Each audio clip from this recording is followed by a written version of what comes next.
बचपन से सपनों तक की उड़ान, जहां हर कदम पर मिलती है प्रेरणा।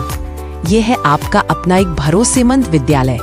तो आज ही विजिट करें आपके अपने विद्यालय में। नमस्कार, हम आपको लगातार रूबरू करवाने जा रहे हैं शिक्षा के क्षेत्र में अपना एक स्थान। जिस प्रकार बात करें बच्चों के भविष्य की,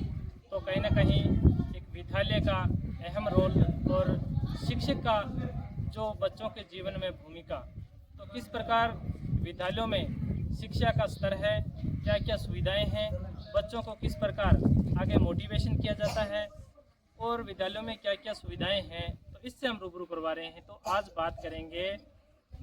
HR मेमोरियल शिक्षण संस्थान रंजीतपुरा। तो बात करेंगे, हमारे साथ यहाँ के प्रधानाध्यापक हैं दीनदयाल जी सारंग। तो जानेंगे कि किस प्रकार इस विद्यालय की नींव रखी और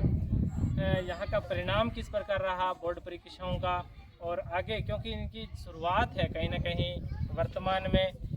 अभी विद्यालय की जिस प्रकार इन्होंने शुरुआत की है, तो आगे भी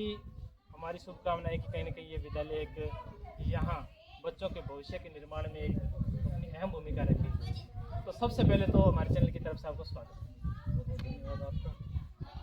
दीनदयाल जी, ये आपका पहला स्तर है। आपने बताया कि जिस प्रकार विद्यालय की नींव रखी एक रेगिस्तान क्षेत्र में, कहीं ना कहीं यहाँ बात करें बच्चों का जो शिक्षा का स्तर है और जो अभिभावकों के साथ आपसी समझ से करके बच्चों को एक विद्यालय की तरफ आकर्षित करना, कैसा उसमें क्या है, बहुत मतलब है यहाँ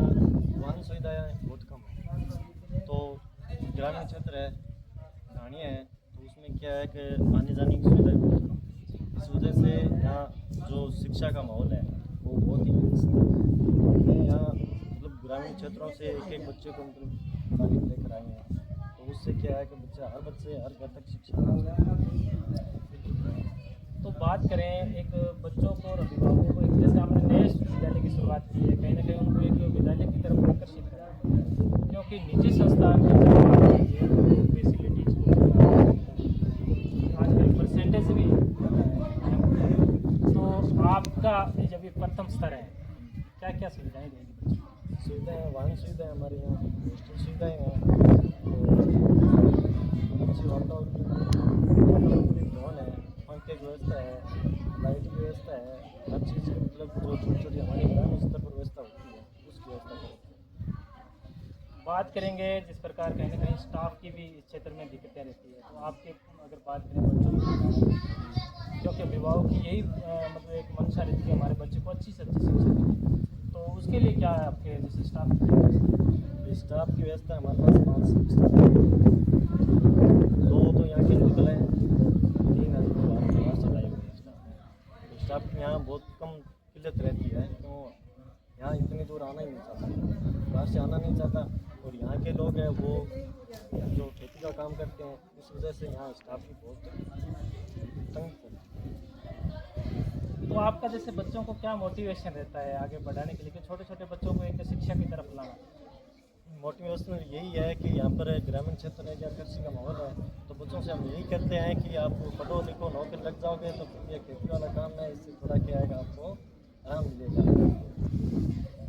तो बात करेंगे जिस प्रकार कहीं ना कहीं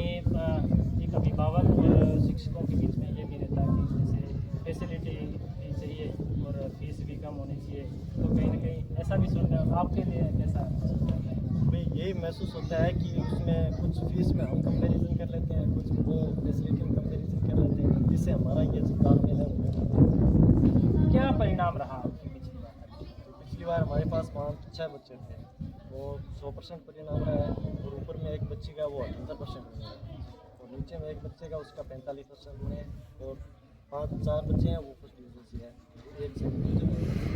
तो परिणाम आपका 70%? हाँ 70%। और 8वीं में 3 बच्चे थे, तीनों के ये लगे हैं,